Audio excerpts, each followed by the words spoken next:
নমস্কার বন্ধুরা, আজ আমি ফিরে এসেছি আবারও একটা মটন রেসিপি নিয়ে। খুব কম সময়ে কম তেলে কিভাবে একটা টেস্টি মটন বানানো যায় সেটাই আপনাদেরকে আজ দেখাবো। তো দেখতে থাকুন আমার ভিডিওটা।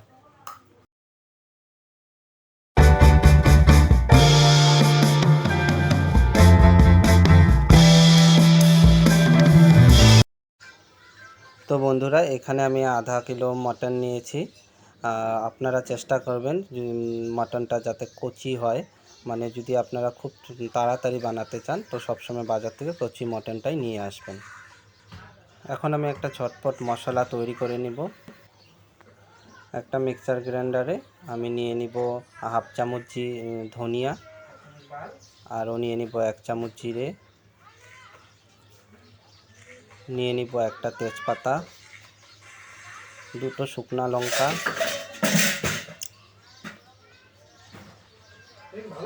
আর নিয়ে নিব আদা পরিমাণ মতো,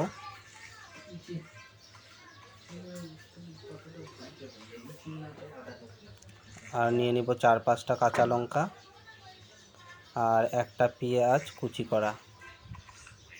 এগুলো আমি পেস্ট বানিয়ে নেব। মাংসটা আমি আগে থেকে ধুয়ে লেবু আর হলুদ দিয়ে ম্যারিনেট করে রেখেছিলাম। তো এখন আমি বাকি মশলাগুলো দিয়ে দিব। তা এখানে দিয়ে দিব আমি একটা ছোট চামচ দিয়ে 2 চামচ হলুদ গুঁড়ো, আর দিয়ে দিব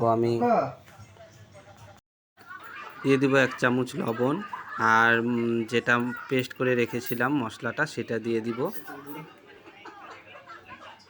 আর দিয়ে দিব আমি 3টা পেঁয়াজ কুচি করে রাখা ছিল, সেই পেঁয়াজগুলো দিয়ে দিব। দিয়ে দিব 2টা তেজপাতা, আর দিয়ে দিব একটা রসুন, সেটা ছিলে ভালো করে দিয়ে দিলাম। দিয়ে দেব আমি সরষের তেল পরিমাণ মতো, আমি আইডিয়া করে দিয়ে দিলাম 3-4 চামচ পরিমাণ মতো হবে, সেটা আমি আইডিয়া মতো দিয়ে দিলাম। আর দিয়ে ভালো করে মশলার সঙ্গে মাংসটা মিশিয়ে নিব, ভালো করে এটা ম্যারিনেট করে নিব। নিয়ে আমি এটা 5 মিনিট খালি ঢেকে রাখবো। 5 মিনিট পর আমি মাংসটা বানাবো।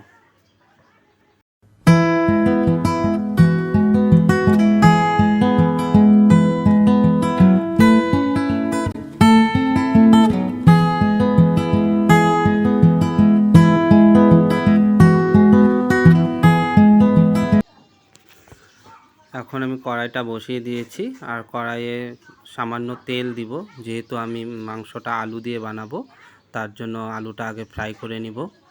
কড়াইয়ে তেল দিয়ে আলুটা ভেজে নিব ভালো করে, আর তেলটা প্রথমে গরম করে নিব, ভালো করে গরম করে নিব। নিয়ে তারপরে দেখুন আমি আলুগুলো এই সাইজ করে 4টা আলু আমি 2 ফাল্টি করে নিয়েছি, মিডিয়াম সাইজের আলু। এইভাবে এই সাইজ করে নিয়ে ভেজে নিব আমি আলুগুলো।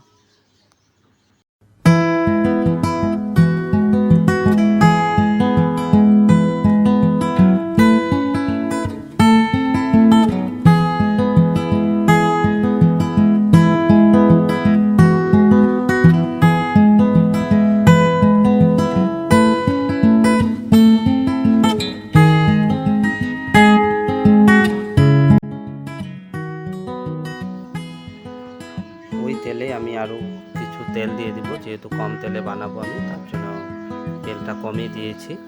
আর তেলটা গরম হয়ে গেছে, এখন আমি ম্যারিনেট করা মাংসটা দিয়ে দিব। দিয়ে ভালো করে নাড়াচাড়া করে আমি প্রথমে ঢেকে 10 মিনিট বানাবো মিডিয়াম ফ্লেমে। আর যখন 10 মিনিট হয়ে যাবে ঢাকনাটা খুলে তারপর আমি অল্প সামান্য পরিমাণ মতো জল দিব, আর আলুগুলো আমি দিয়ে দিলাম একসঙ্গে। তারপর আমি আরও 10 মিনিট বানাবো জল দেওয়ার পর। মোটামুটি 20 মিনিট আমি মাংসটা বানাবো। 20 মিনিটে আমার মাংসটা হয়ে যাবে। এখন আমি কিছু পরিমাণে দারচিনি নিয়েছি, আর 2টো লং নিয়েছি, আর নিয়েছি আমি ইলাইচি, নিয়ে আমি এটা কুটে নিব। 10 মিনিট পর আমি এটা খুলে দিলাম। দেখুন তেল বেরিয়ে গেছে মশলার থেকে, আর মোটামুটি মাংসটা ফ্রাই হয়ে গেছে আমার।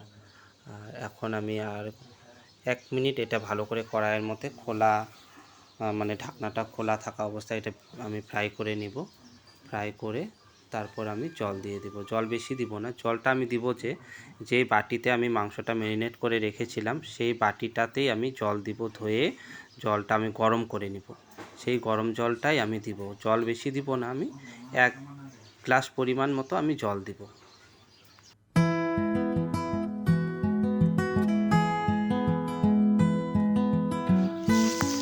বন্ধুরা দেখুন মাংসটা আমার ভালোভাবে কষানো হয়ে গেছে।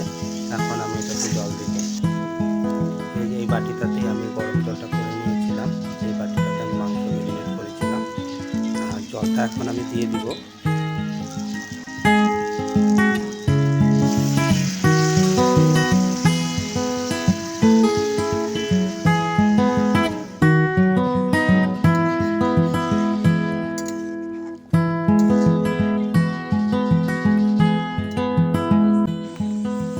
দেখুন বন্ধুরা মাংসটা হয়ে গেছে, এখন আমি নামিয়ে নিব। নামানোর আগে আমি যেটা গরম মশলা কুটে রেখেছিলাম সেটা দিয়ে দিব, দিয়ে ভালো করে নেড়ে চেড়ে আমি এটা নামিয়ে নিব। বন্ধুরা মাংসটা বানানো একদমই সহজ, ব্যাচেলারদের জন্য তো আরোই ভালো রেসিপি এটা। তো আপনারা যে কোনো সময় এটা বানাতে পারেন। মোটামুটি আমার এটা 20 মিনিট বলেছিলাম, আমার 23 থেকে 24 মিনিট লেগেছে বানাতে। তো বন্ধুরা আমার রেসিপি ভালো লেগে থাকলে অবশ্যই সাবস্ক্রাইব করবেন, লাইক করবেন, শেয়ার করবেন। আমি আরও নতুন নতুন রেসিপি নিয়ে আপনাদের সামনে আসব। তো ধন্যবাদ আজকের জন্য।